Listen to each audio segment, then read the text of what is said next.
지난주까지 이제 베드로에 대해서 살펴보았습니다.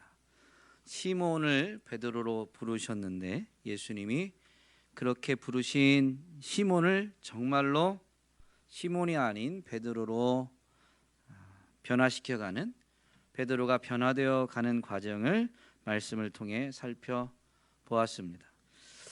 전적인 하나님의 은혜, 예수 그리스도의 은혜로 시몬이 베드로가 되어지는데, 그 하나님의 베푸시는 앞선 그 사랑을 깨닫고 또 그 사랑에 반응해서 우리도 주님을 사랑하게 될 때 정말로 깨지기 쉬운 반석이 굳건한 반석으로 변화되어짐을 분명히 살펴보았죠. 오늘부터는 다윗에 대해서 말씀을 살펴보려고 합니다. 구약 인물들, 구약 성경도 예수 그리스도에 대해서 기록하고 있고요. 구약에 있는 믿음의 선조들, 위대한 믿음의 사람들은 예수 그리스도를 예표하는 경우들이 대부분입니다. 그렇게 예수 그리스도를 예표하는 많은 구약 인물들 중에서도 신약에서 예수 그리스도와 가장 많이 연결되는 사람이 바로 다윗입니다. 예수님에 대해서 설명을 할 때 이 다윗의 자손이다라는 수식어가 제일 많이 사용되어지죠. 구약 성경에서 한 사람의 삶을 다루는 이 분량을 보면 그 또한 구약 인물들 중에서는 다윗의 생애를 다루는 분량이 제일 많습니다. 그만큼 다윗은 중요한 사람인데요. 오늘 우리가 읽은 본문에 보면 다윗에 대해서, 물론 우리가 읽은 본문은 바울이 복음 전하면서 선포한 내용, 즉 설교의 일부분입니다. 그러나 하나님이 바울의 입술을 통해서 구약 인물들 중에 다윗에 대해서 이렇게 말씀해 주시죠. 오늘 본문에 보면 내가 이새의 아들 다윗을 만나니 내 마음에 맞는 사람이라, 내 마음에 합당한 사람이다 라는 말입니다. 하나님이 인정해 주신 부분이죠. 하나님의 마음에 합한 사람 다윗을 통해서 하나님은 어떤 일을 행하셔요? 오늘 우리가 읽은 본문 후반부에 보면 내가 그 다윗을 만나니 내 마음에 합한 사람이다, 내 마음에 합당하기 때문에 내가 그를 통해서 내 뜻을 다 이루리라 라고 말씀하십니다. 구약 인물들 중에 하나님의 뜻을 이룬 가장 대표적인 사람이 바로 다윗입니다. 하나님의 통치를 이 땅에 구현해서 하나님의 나라가 이 땅에 임하는 일에 가장 두드러지게 귀하게 쓰임받은 사람이 바로 다윗이죠. 다윗보다 더 온전하신 분이 바로 예수 그리스도이십니다.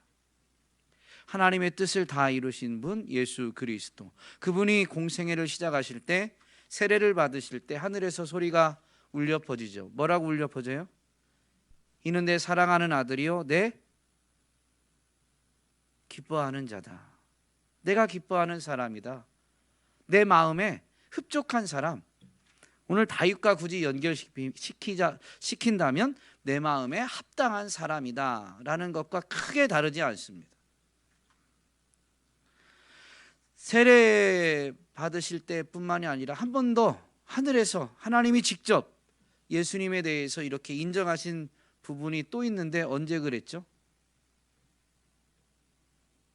변화산에서. 변화산에서 한 번 더 하늘에서 소리가 울려 퍼집니다. 이는 내 기뻐하는 자다. 너희는 그의 말을 들을지어다 라고 하나님이 말씀하셨습니다. 예수님은 다윗의 자손으로 다윗보다 더욱 온전한, 하나님을 기쁘시게 해드린 하나님의 마음에 합당한 분이셨고 하나님의 뜻을 다 이루신 분이십니다. 참 재미있는 것은 그렇게 가장 예수 그리스도를 잘 예표한 다윗의 생애에 보면 기적이 없어요. 다윗의 생애를 기록한 데에는 기적이 없어요. 뭐 홍해가 갈라진다든가, 적군하고 전투하는데 해가 갑자기 멈춰 섰다든가, 뭐 이런 기적이 없습니다.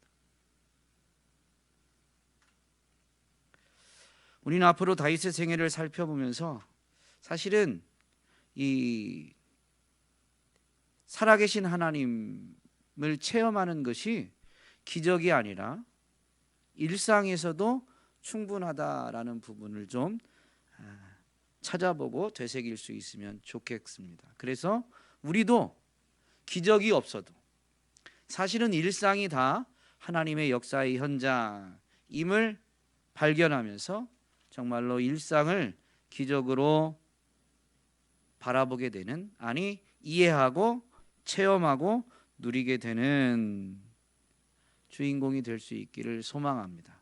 그게 되면 정말로 하나님을 기쁘시게 해드리고자 온 힘을 다하게 되고, 하나님을 기쁘시게 해드리는 사람은 다윗처럼 하나님의 뜻을 이루는 일에 쓰임 받게 되는 거죠. 하나님이 내 뜻을 다윗을 통해서 이루겠다라고 하셨죠.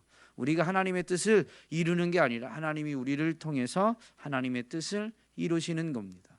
그게 언제 가능하냐면 우리의 일상에서 하나님의 살아계심을 보고 그 하나님을 기쁘시게 해드리기 위해서 자발적으로 하나님의 뜻에 순종하는 삶을 살 때에 그 일들이 하나님에 의해서, 하나님의 은혜와 능력에 의해서 이루어지게 되는 것이죠. 다윗을 향해서 하나님이 인정하신 부분이 내 마음에 합당한 사람, 합한 사람이다라는 것인데요. 다윗이 이 인정을 받을 때는 언제였을까요? 오늘 본문을 보면 왕이 되기 전이었을까요? 왕이 된 다음이었을까요? 왕으로서 정말로 이스라엘을 잘 다스리고 이제 생을 마감하는 게 얼마 안 남은 노년의 시기였을까요? 왕이 되기 전입니다. 사무엘서의 기록을 생각해 본다면 사무엘에 의해서 기름 부음을 받기 전입니다. 그러면 우리가 다윗에 대해서 분명히 알고 있는 그런 사실들이 많잖아요. 다윗이 기름 부음 받은 때는 성인이었어요? 소년이었어요? 소년이었습니다. 다윗은 지극히 평범한 소년? 아니 어쩌면 인간적으로는 사무엘이 그 베들레헴에 와서 이새와 그의 자녀들을 초청하고 그 중에서 이제 기름 부으려고 할 때 일어난 이 사건을 보면, 기록을 보면 다윗은 그 자리에 참석하지 못했습니다. 아버지도 다윗을 데려올 마음도 없었고 다윗에 대해서는 이름도 부르지 않는 것을 분명히 알 수가 있습니다. 그렇다면 인간적으로 다윗은 부모 형제에게, 사람들에게 그렇게 인정받는 편은 아니었던 것이다 라고 알 수 있습니다. 그런데 도대체 그러했던 다윗의 어떤 모습이, 어떤 면이 하나님 마음에 합한 것이었을까요? 오늘 본문에서는 찾아볼 수 없어서 이 부분을 이제 살펴보려고 하는데요. 사무엘상 16장의 사건은 그 이전의 사건들 때문에 일어나게 되죠. 그 이전의 사건은 뭐냐면 이스라엘의 초대 왕으로 기름 부음 받았던 사울이 하나님의 마음을 기쁘시게 해드리지 못합니다. 사무엘의 지적, 사무엘의 선포를 보면 사울이 하나님을 버리게 됩니다. 그래서 하나님도 사울을 버리고 이제 하나님 마음에 합한 사람을 찾아서 사울을 대신하여 왕으로 세우겠다라고 말씀합니다. 그래서 그 앞에 일어난 사건을 통해서 사울의 어떤 면이 하나님 마음에 합하지 않았던 것인지, 사울의 어떤 모습이 하나님을 버린 것인지를 살펴보면서 그 모습과 분명히 반대되는 모습이 다윗에게 있었다라고 유추할 수 있는 거죠. 왜냐하면 그 사건에서 사무엘이 와서 사울에게 하나님의 말씀을 전할 때 사울을 이제 하나님이 버리고 하나님의 마음에 합한 사람을 찾아서 그 사람을 왕으로 하나님이 세우실 것이다 라는 말씀을 전하게 됩니다. 그러니까 기름 부음 때는 이미 하나님이 그렇게 하나님 마음에 합한 사람을 찾아내신 거고 그게 소년 다윗이었다라는 것은 분명히 알 수가 있는 것이죠. 그래서 사울 유소년기 때 다윗의 모습을 성경이 그리고 있지는 않지만 우리는 사울의 모습을 통해서 그 사울의 모습과 반하는 모습이 비록 소년이었지만 아무에게도 인정받지 못하고 들에서 양을 치고 있었지만 다윗에게는 그런 모습이 있었다라는 것을 우리가 새겨보고자 합니다. 먼저 사무엘상 13장의 사건이 있는데요, 이스라엘과 블레셋과의 전투를 다루는 이야기입니다. 14장까지 연결되긴 하지만요, 사울이 하나님께 버림받는 이야기는 13장 앞부분에 나옵니다.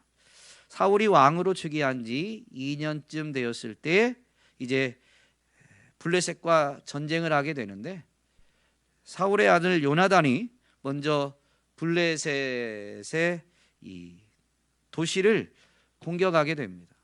그것이 빌미가 돼서 이제 블레셋의 군대가 집결하고 이스라엘과 싸우고자 하는데 모여든 블레셋의 군대가 너무 많은 거예요.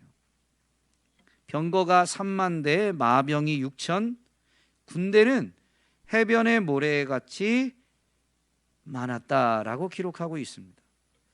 그런데 13장 앞부분을 보면 이스라엘의 군대는 얼마였었냐면 3천입니다. 물론 블레셋과의 전쟁을 하기 위해서는 더 많은 사람이 모이긴 했겠지만 그러나 원래 군대는 지금 3천밖에 되지 않아요. 그런데 블레셋의 군대는 병거만 3만 대니까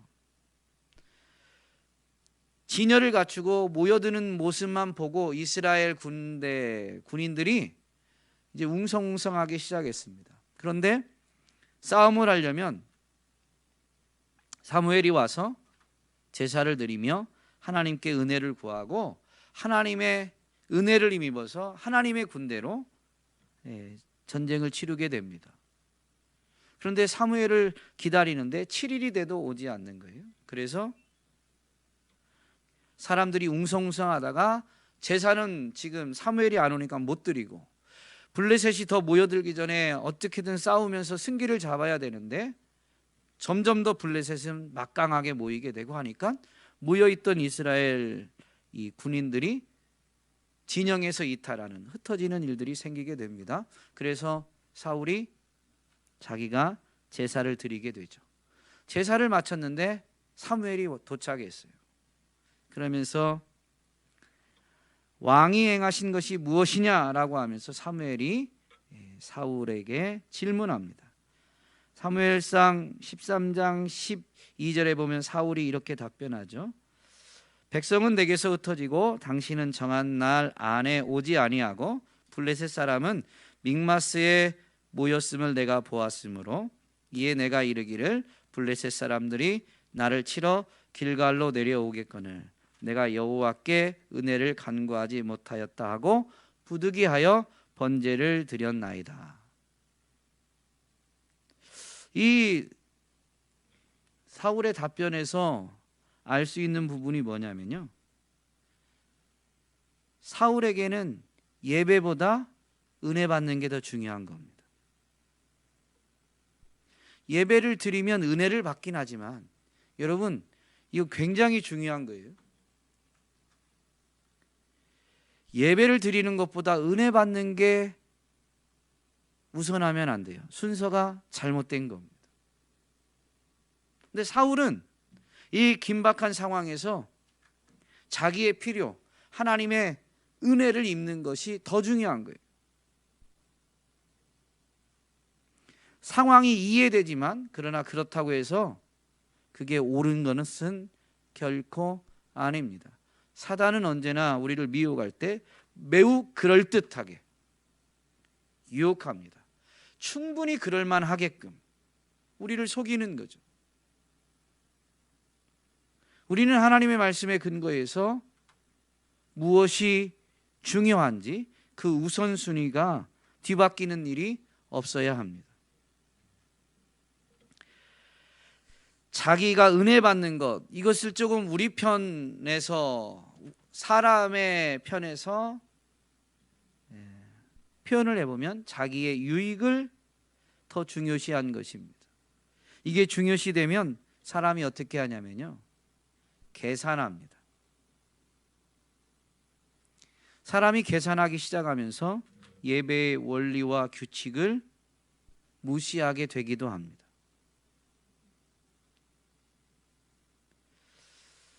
요즘 목사로서의 고민이 그런 것 같아요. 코로나 시기 때 영상으로 예배를 드리는 일들이 한국 교회 안에, 우리 교회도 있었죠. 이제 코로나를 거의 이제 지났잖아요. 분위기가 좀 무겁습니다. 네. 모임에 이제 제재가 없습니다. 그런데도 영상으로 예배하는 일들이 많이 있습니다. 왜 그럴까요?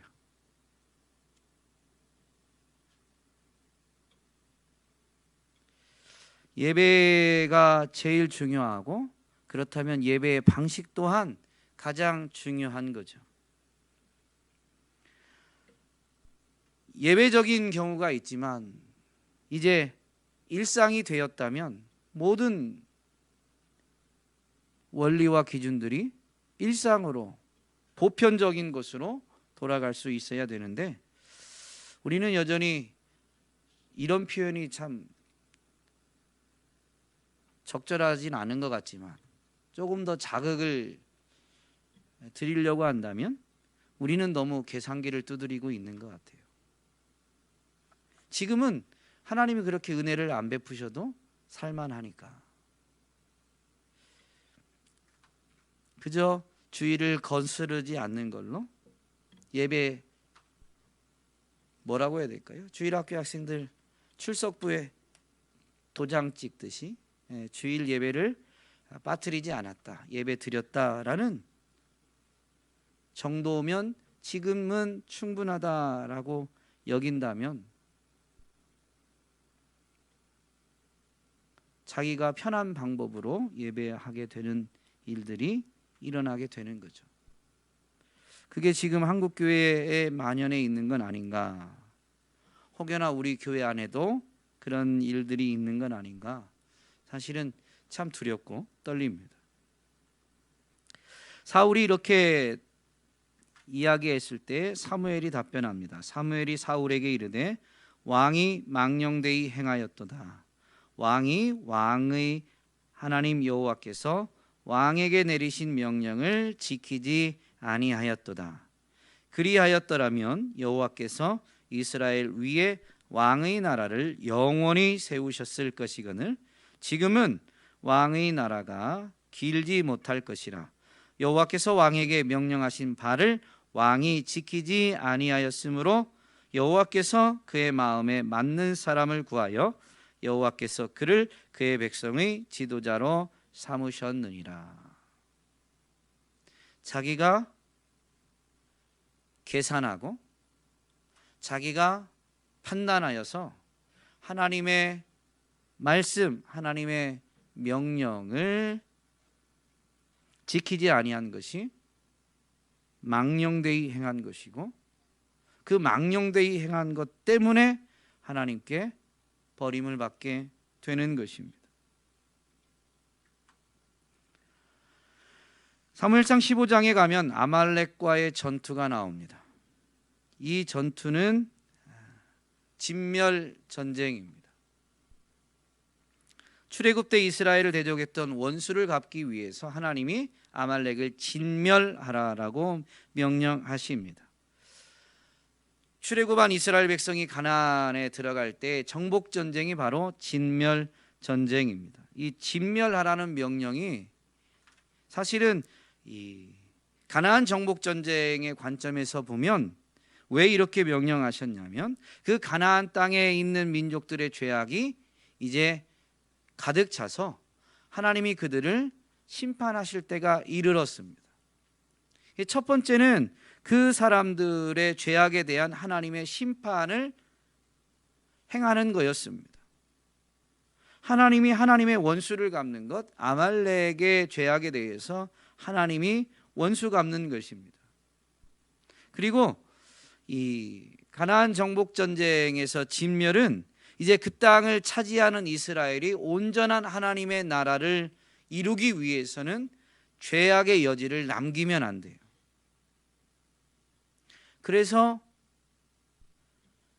가나안 사람들을 진멸하라라고 했습니다. 그것은 하나님의 나라가 온전히 임하게 하기 위한 은혜의 방편이요, 하나님의 거룩한 백성으로 그 땅에서 거룩하게 살아갈 이스라엘을 위한 하나님의 은혜의 조치였습니다.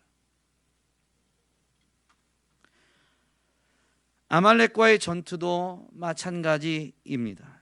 진멸하라는 것은 표면적으로 보면 하나님이 너무 잔혹하신 게 아닌가 생각되지만요, 하나님은 무언가 새 시대를 열어가고자 하실 때에는 하나님이 죄에 대해서 얼마나 단호하신가라는 것을 보여주십니다.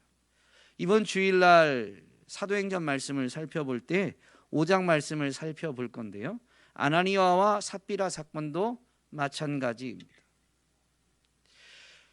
가나안 민족에게는 하나님이 진멸을 명령하셨지만 정복 전쟁하는 중간에 이스라엘이 하나님의 말씀에 불순종하는 사건이 일어납니다. 아간 사건입니다.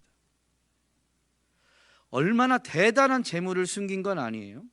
전리품에 비하면 아간이 숨긴 건 그렇게 대단한 건 아닙니다. 그런데도 불구하고 하나님이 아간을 아주 어떻게 표현해야 될까요? 잔혹하게 처벌하십니다. 출애굽한 이스라엘 백성들이 가나안 시대를 열어가는 그 첫 출발에 죄악에 대해서 하나님이 얼마나 단호하신가라는 것을 보여주신 겁니다. 사실은 가나안 정복 이후에 사사시대를 보면 사사시대 후반에 이스라엘은 아간보다 훨씬 더 타락했고 부패했습니다. 그런데도 불구하고 아간처럼 하나님이 처벌하거나 심판하는 일이 없습니다. 사사기 후반의 기록을 보면 교회 시대, 교회 역사를 놓고 보면 여러분, 헌금을 작정했는데 작정한 헌금을 다 못 드린 사람들마다 하나님이 다 죽이셨다면 여러분 어떨까요?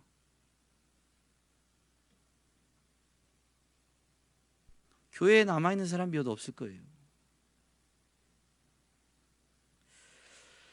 새 시대를 열어갈 때 하나님이 그 새 시대를 여시면서 하나님의 백성, 하나님의 공동체가 하나님의 마음을 가질 수 있도록 죄에 대해서 하나님이 얼마나 싫어하시고 죄에 대해서 하나님이 얼마나 혹독하게 다루시는가라는 것을 보여주시는 거죠. 아말렉과의 전투도 마찬가지입니다. 이제 사사시대가 끝을 내고 왕정시대가 되었으니 그 왕정시대, 하나님의 나라가 왕을 통해서 이 땅 가운데 이루어지게 되는 그 일을 이루어가기 위해서 이제 하나님이 아말렉에게는 원수를 갚고 이스라엘에게는 죄악의 원인들을 제거할 수 있는, 그래서 하나님의 마음을 깨달을 수 있는 은혜의 기회를 주신 거죠. 아말렉과의 전투에서 보면 동원된 군대의 수가 21만 명이라고 나옵니다. 13장에서 보면 이스라엘 군대의 수는 3천 명이었는데 21만 명이 됩니다. 물론 백성들을 최대한 동원해서 수가 늘은 것도 있겠지만 한 가지 확실한 건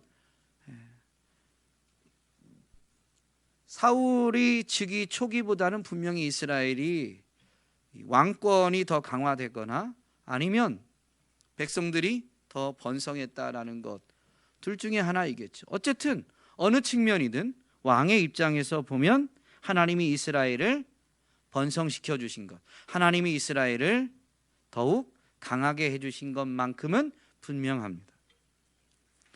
그러므로 아말렉과의 전투는 이 21만의 군대를 가지고 아말렉과 싸우니 사실은 승리가 확정된 것이죠. 정말로 아말렉과의 싸움에서 이스라엘이, 사울이 승리하게 됩니다. 압도적으로 승리하게 되죠.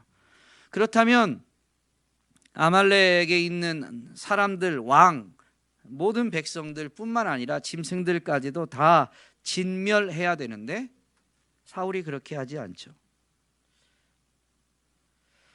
그러자 하나님의 말씀이 사무엘에게 임합니다. 내가 사울을 왕으로 세운 것을 후회하노니 그가 돌이켜서 나를 따르지 아니하며. 13장에서 하나님이 이미 말씀하셨는데 사울이 돌이키지 않은 거예요. 하나님이 한 번의 실수로 그냥 사울을 완전히 버린 건 아닙니다. 그런데도 사울이 돌이키지 않죠. 그가 돌이켜서 나를 따르지 아니하며 내 명령을 행하지 아니하였음이라. 그래서 이제 사무엘이 하나님의 말씀을 전하기 위해서 사울에게 오는데요. 이 둘의 대화를 보면 사울이 어떤 사람인가라는 것들을 충분히 볼 수 있습니다. 사무엘상 15장 15절에 보면 이것에 대해서 묻는 사무엘의 말에 사울이 답변합니다. 그것은 무리가 아말렉 사람에게서 끌어온 것인데 백성이 당신의 하나님 여호와께 제사하려 하여 양들과 소들 중에서 가장 좋은 것을 남김이요 그 외의 것은 우리가 진멸하였나이다. 그 외의 것은 진멸하였나이다. 이 진멸이라는 히브리어로 헤렘이라는 단어에 맞지 않아요. 남겨놓고 나머지만 진멸했다는 거죠. 하나님이 말씀하신 진멸, 헤렘이라는 용어에는 맞지 않는데 지금 사울은 뭐라고 말하냐면 나는 하나님 말씀대로 진멸했다라는 거예요. 그러면서 남겨놓은 것은 내가 한 게 아니라 백성이 하나님께 제사하고자 해서 그렇게 한 것이다 라고 하면서 답변하게 되죠. 자신이 행한 것은 내세우고 자신의 가오는 다른 사람에게 떠넘기고 있는 거예요. 17절 말씀해 보면 사무엘이 이제 사울에게 말합니다. 왕이 스스로 작게 여길 그때에 이스라엘 지파의 머리가 되지 아니하셨나이까. 이 말은 사울이 왕이 될 때에는 겸손했다는 거죠. 그래서 하나님이 겸손한 그를 들어서 왕으로 세우셨어요. 근데 왕이 되고 나니까 이제 교만해진 거예요. 19절에 보면 이렇게 사무엘이 계속 이야기합니다. 어찌하여 왕이 여호와의 목소리를 청종하지 아니하고 탈취하기에만 급하여 여호와께서 악하게 여기시는 일을 행하였나이까. 여호와께서 악하게 여기시는 일을 행하게 된 것은 여호와의 목소리를 청종하지 아니하였기 때문입니다. 하나님의 말씀, 하나님의 목소리에 귀를 기울이지 않은 이유는 교만해졌기 때문이죠. 하나님이 왕이 되게 하셨는데 그가 스스로 높아진 거예요. 하나님이 주신 건데 자기가 자기 노력으로, 자기 실력으로, 자기 열심으로 이룬 것이다 라고 생각하면서 이제는 자기가 모든 것을 판단하기 시작한 것이죠. 이것이 악입니다. 교만이 악이고 교만해서 하나님의 말씀을 청종하지 않는 것이 악입니다. 21절에 보면 사울은 여전히 변명합니다. 다만 백성이 그 마땅히 멸할 것 중에서 가장 좋은 것으로 길갈에서 당신의 하나님 여호와께 제사하려고 양과 소를 끌어왔나이다. 더 이상 사울은 하나님이 자기의 하나님이 아닙니다. 사무엘의 하나님이고 백성의 하나님입니다. 하나님과의 관계가 깨어지니까 예배가 온전히 예배로 드려질 수가 없는 거죠.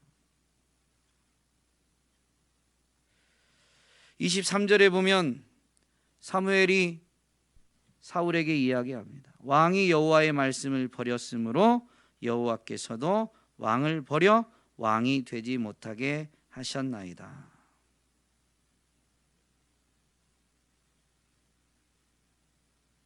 말씀을 버린 것, 그것은 곧 하나님을 버린 것입니다.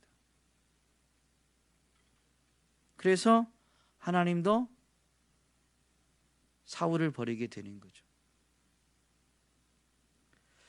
30절 말씀에 보면 사울의 또 답변이 나옵니다. 내가 범죄하였을지라도 이제 청하옵나니 내 백성의 장로들 앞과 이스라엘 앞에서 나를 높이사 나와 함께 돌아가서 내가 당신의 하나님 여호와께 경배하게 하소서. 사울은 이미 하나님과의 관계가 틀어졌어요. 하나님을 경배하려는 것은 그게 마땅한 하나님의 백성으로서 자세이기 때문에 하나님을 경배하고 예배하는 것이 하나님의 택하심과 부르심을 받은 자의 합당한 삶이기 때문에 하는 게 아니라요. 그 앞부분에 나오잖아요. 내가 범죄하였을지라도 백성의 장로들 앞과 이스라엘 앞에서 나를 높여주세요. 이 이스라엘 공동체는 하나님이 다스리시는 하나님의 백성들이다 보니까 그 백성들 앞에서 자기가 인정받고 높임받으려면 하나님을 경배하는 행위를 해야 되는 거예요. 예배가 더 이상 아닙니다. 사람들에게 인정받고 자기가 높임받기 위한 수단이 되어버린 것이죠. 철저히 자기 안위, 자기 이익 그것만을 생각하는 사람임을 분명히 알 수가 있습니다. 그렇다면 사울은 이러한 모습 때문에 버림받았어요. 다윗은 그러면 어떤 사람일까요?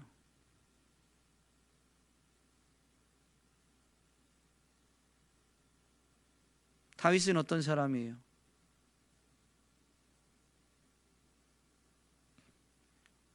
겸손한 사람입니다. 사람들이 알아주지 않아도 자기를 내세우지 않습니다. 인정받고 싶지 않겠어요? 사람들이 알아주지 않는데, 아버지조차도 인정해주지 않는데 어떻게든 좀 아버지에게라도 인정받고 싶지 않았을까요? 그런데 다윗은 그러지 않았어요.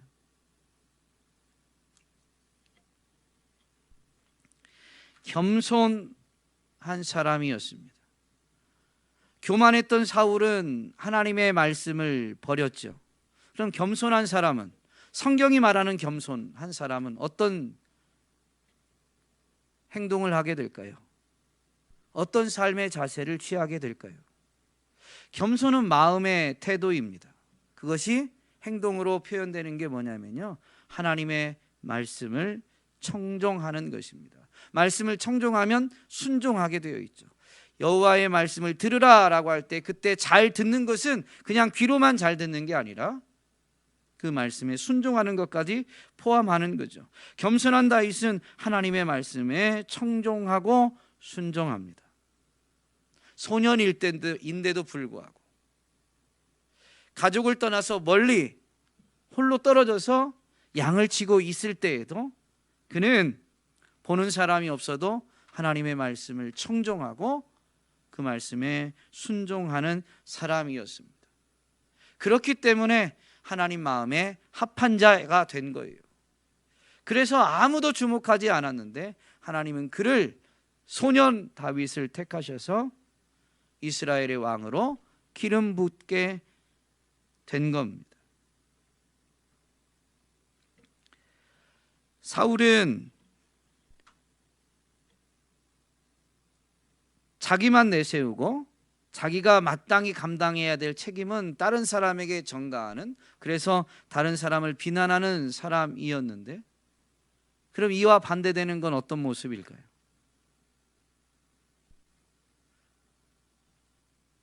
책임을 전가하는 게 아니라 책임을 지는 거죠. 책임감이 강한 사람이에요. 주어진 일에 충성하는 사람이에요. 골리앗과의 싸움에서 다윗이 이스라엘을 대표해서 골리앗과 싸우려고 할 때 사울을 비롯한 참모들이, 군대 장관들이 선뜻 그래 잘 왔다 하고 막 내보내요? 아니죠. 소년이 오니까 너는 싸울 수 없다. 골리앗은, 저 장수는 싸움에 능한 자, 뭐 이미 겉모습뿐만이 아니라 그동안의 전적이나 모든 것들이 그가 얼마나 용맹한 싸움을 잘하는 장수인지 다 알고 있어요. 그런데 소년이 그 골리앗과 싸운다? 감당할 수 없다라고 여겼습니다. 그때 다윗이 사울 왕에게 뭐라고 이야기하죠? 사무엘상 17장에 보면 34절 35절에 이렇게 이야기합니다. 사울에게, 주의 종이 아버지의 양을 지킬 때에 사자나 곰이 와서 양떼에서 새끼를 물어가면 내가 따라가서 그것을 치고 그 입에서 새끼를 건져내었고, 그것이 일어나 나를 해하고자 하면 내가 그 수염을 잡고 그것을 쳐 죽였나이다. 믿을 수 없는 내용이죠. 여러분은 믿음이 좋아가지고 하나님 말씀에 딱 기록되어져 있으니까 전적으로 막 믿고 믿어지시죠. 참 믿기 힘든 소년인데, 인정받지도 못하고 무시당하는 사람이었는데, 아무도 보는 사람이 없는 그곳에서 자기에게 주어진 일에 그렇게 목숨 걸고 그 양 한 마리와 자기의 목숨을 거의 맞바꿀 만한 그런 자세로 양을 찾기 위해서 쫓아가서 그것을 치고 새끼를 건져냈다. 이 표현을 잘 보면요, 이때 쫓아가서 그 맹수의 입에서 새끼를 건져낼 때는 어떻게 했을까요?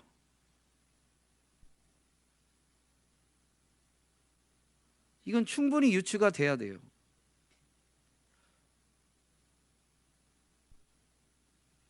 그 맹수와 어떻게 싸웠을까요? 어떻게 해서 맹수가 이 양 새끼를 물고 갔을 때 그 양 새끼를 빼내오게 되었을까요? 신현철 집사님 뭐라고 하셨죠?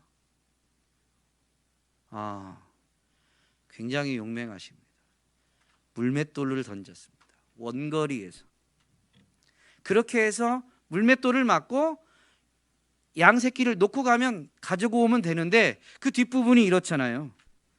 새끼를 건져내었고 그것이 일어나 나를 해하고자 하면, 내가 멀리서 원거리에서 물맷돌을 던져가지고 했는데 그 물맷돌을 맞고 양의 새끼를 놓고 그냥 가는 게 아니라 거기서 돌아서서 자기를 공격하면, 그때는 어떻게 했냐면 이제 맞서 싸운 거예요.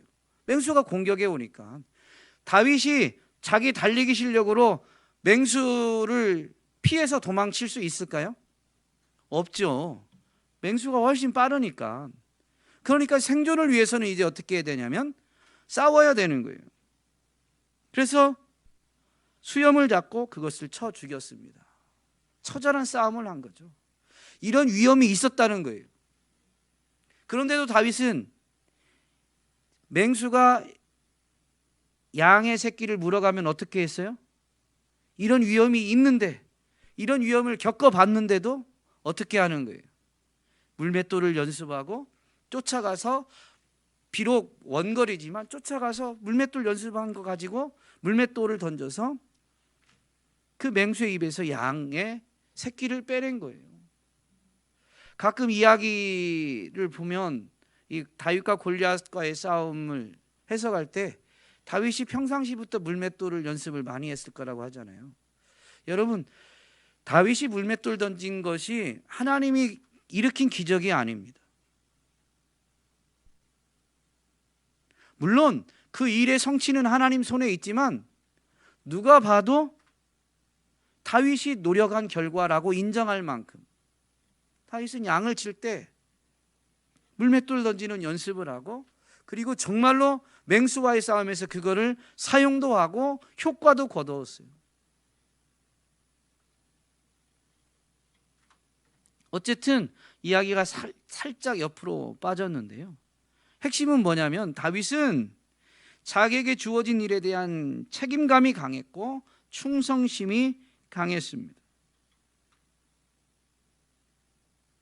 이러한 모습이 아무도 보는 사람이 없고 아무도 인정해 줄 사람이 없는 것 같았지만 하나님이 다 보셨다라는 겁니다. 하나님이 다 아신다라는 거죠. 다윗은 무엇보다도 하나님과의 관계를 가장 중요시 여기는 사람입니다. 다윗의 시를 보면 우리가 너무 잘 아는, 물론 소년일 때 지은 건 아니지만요, 왕이 된 다음에 다윗이 양을 치진 않았잖아요. 왕이 된 다음에는.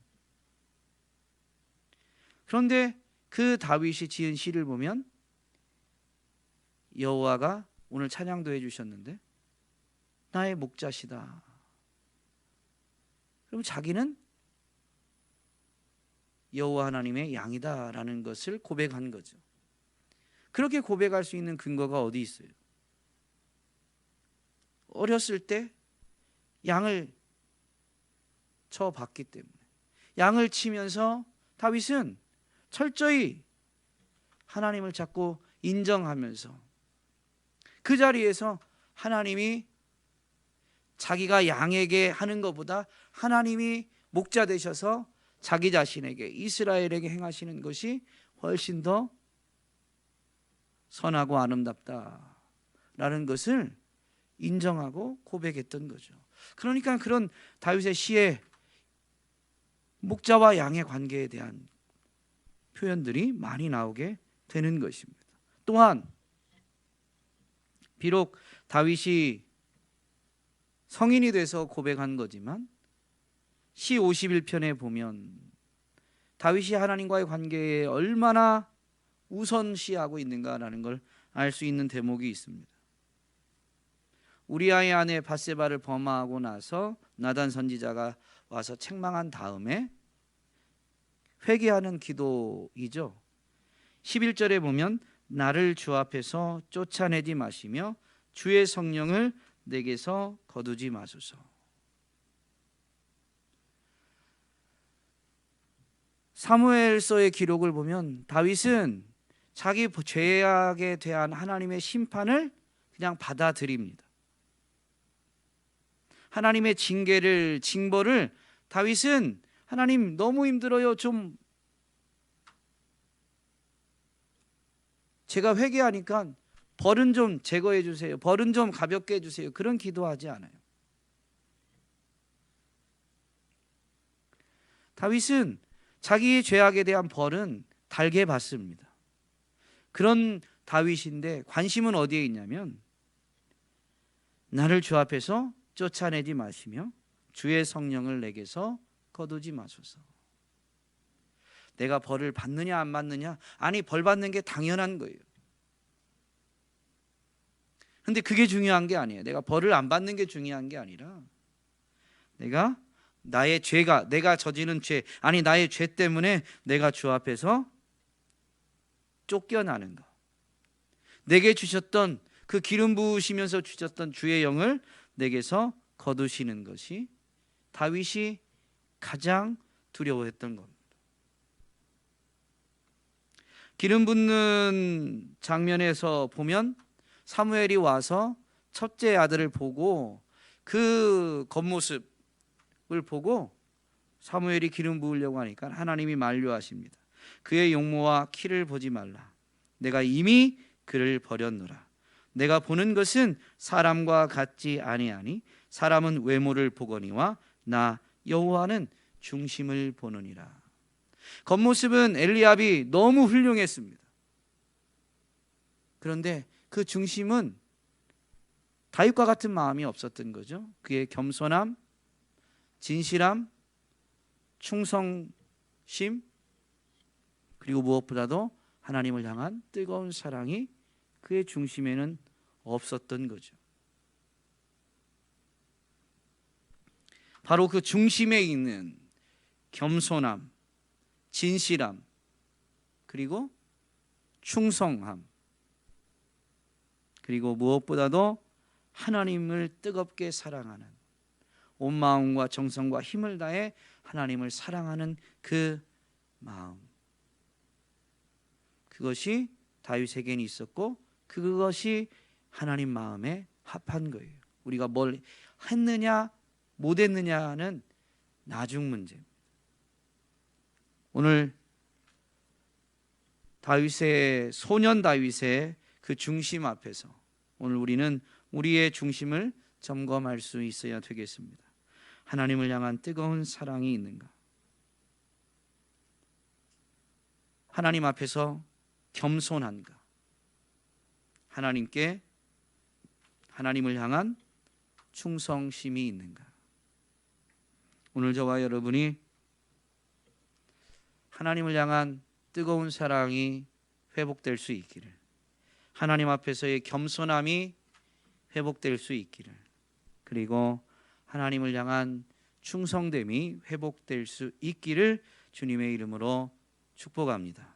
하나님이 여러분을 통해서 하나님의 뜻을 이루어 가실 것인데, 여러분의 삶의 현장에서, 여러분의 앞길에서 하나님이 얼마나 위대하신가라는 것을, 하나님이 하나님의 뜻을 이루시는 것을 통해서 확인하고 간증할 수 있기를 주님의 이름으로 축복합니다.